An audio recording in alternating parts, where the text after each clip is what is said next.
फायदा नंबर 1, अगर आप चुप रहना जानते हैं तो आप अपने काम पर बेटर फोकस कर पाओगे। बेटर फोकस कैसे कर पाओगे? क्योंकि जितना ज्यादा आप बोलोगे ना, उतनी ज्यादा आपकी एनर्जी वेस्ट होगी, और जितनी ज्यादा आपकी एनर्जी वेस्ट होगी, आप कम फोकस कर पाओगे, आप ज्यादा गलतियां करोगे। लेकिन वहीं पर अगर आप कम बोलते हो, आप चुप रहते हो, लोगों के सामने आसानी से मुंह नहीं खोलते, तो आप में एनर्जी मेंटेन रहेगी, आपके अंदर बेहतर डिसीजन लेने की पावर होगी, आपको अपने आप को इंप्रूव करने की इंटेलिजेंस होगी, यानी कि आप एक टोटल इंटेलिजेंट आदमी बन जाओगे। अगर चुप रहने से कोई इंटेलिजेंट बनता है ना, तो उसको चुप रहना चाहिए। चुप रहने का मतलब ये नहीं है कि अपने आप को रूम में बंद कर लिया, बल्कि चुप रहने का मतलब यह है कि चुप रहकर अपने सपनों पर काम किया जाए, अपनी मेहनत पे काम किया जाए, अपने आप को मेहनत में लगाया जाए, अपने आप को उस सपने के पीछे लगाया जाए जो सपना आपकी जिंदगी में जरूरी है। चुप रहने का दूसरा फायदा है, सुनने की और समझने की एफिशिएंसी में सुधार आता है। सुनना क्या होता है? सुनते तो हम वैसे भी, सुनने में कौन सा जोर आता है, लेकिन सुनना और ठीक से सुनना, इन दोनों में बहुत फर्क है। कई बार ऐसी बातें होती है जो सामने वाला आपको बताना चाहता है, लेकिन आप नहीं समझ पाते हो, क्योंकि आप उसके शब्दों पे जाते हो, आप उसके इमोशंस पे, उसके पीछे के इंटेंशन पे आप नहीं जाते हो। लेकिन अगर आप चुप रहना जानते हैं और चुप रहकर गंभीरता से लोगों को सुनना जानते हैं, तो आप उनकी बातों के पीछे का इंटेंशन आसानी से पता लगा सकते हो। आपके समझने की एफिशिएंसी में सुधार आएगा अगर आप कम बोलते हो, आप चुप रहते हो तो, क्योंकि आपके पास में ज्यादा समय होता है सोचने का, और आप जितना अच्छा सोचोगे, जितना फोकस करके सोचोगे, उतना ही ज्यादा आप एफिशिएंट बन जाओगे, आप चीजों को समझ पाओगे, आप चीजों को सुन करके अच्छे से समझ पाओगे। फायदा नंबर 3 जो चुप रहने वालों को ही मिलता है, वो इमोशनली, मेंटली और स्पिरिचुअली शांत होते हैं। और शांति इस दुनिया में बहुत बड़ी चीज है।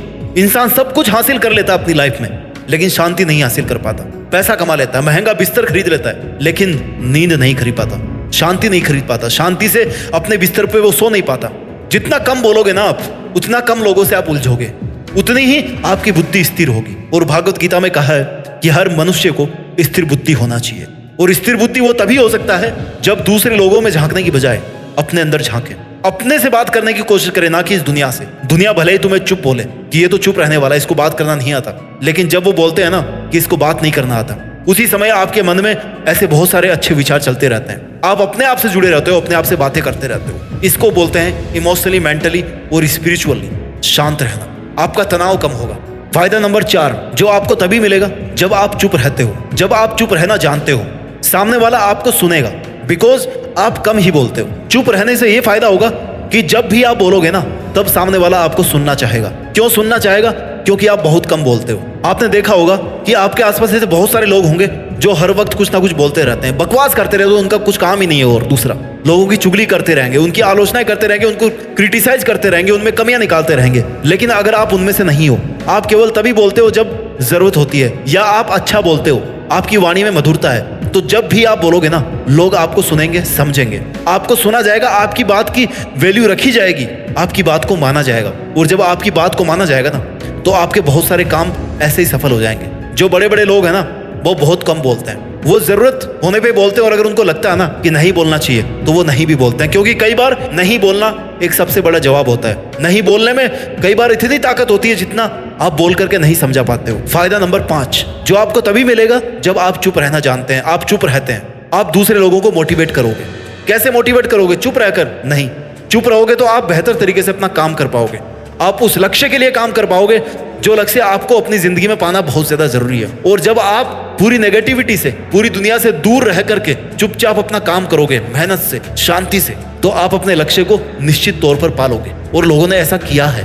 लोग कह करके नहीं, काम करके दिखाते हैं, उनको प्रूफ करके दिखाते हैं। और जब आप प्रैक्टिकली किसी काम को अचीव कर लोगे, किसी काम को आप सफल बना दोगे, अपने फील्ड के बादशाह बन जाओगे, तो लोग आपसे सीखने के लिए आएंगे, आपको ज्यादा इज्जत मिलेगी, लोग आपसे मोटिवेट होंगे, क्योंकि आपने प्रैक्टिकली इस दुनिया में कुछ करके दिखाया है, कुछ अच्छा करके दिखाया है आपने। फायदा नंबर 6 जो आपको तभी मिलेगा जब आप चुप रहना जानते हो। आपकी क्रिएटिविटी पहले से ज्यादा बेटर होगी।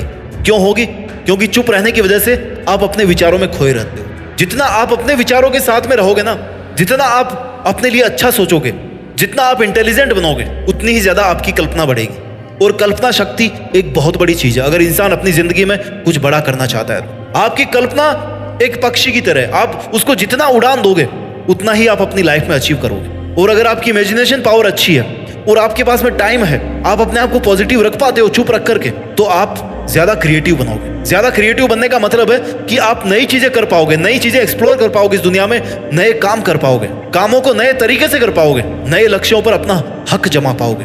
क्योंकि आपके दिमाग में ज्यादा स्पेस है सोचने के लिए, आपके दिमाग में औरों से उलझने के लिए स्पेस नहीं है। आपके दिमाग में जितना भी स्पेस है ना, वो सबका सब आपका केवल खुद का है। इसलिए आप ज्यादा क्रिएटिव बनोगे अगर आप चुप रहना जानते हो तो। वीडियो का मकसद था कि आपको शब्दों की बजाय, शब्दों से बोलने की बजाय आपको मोटिवेट किया जाए कि आप अपने काम करने पे ध्यान दो। घोड़े की तरह चुपचाप चुप रह करके अपनी रेस में दौड़ते रहो, तब इस दुनिया के सामने आप एक विजेता बन करके उभरोगे। अपना ख्याल रखिए, आगे बढ़ते रहिए और मेहनत के दम पर इस देश में अपना ही नहीं बल्कि दुनिया में देश का नाम कीजिए। जय हिंद, वंदे मातरम।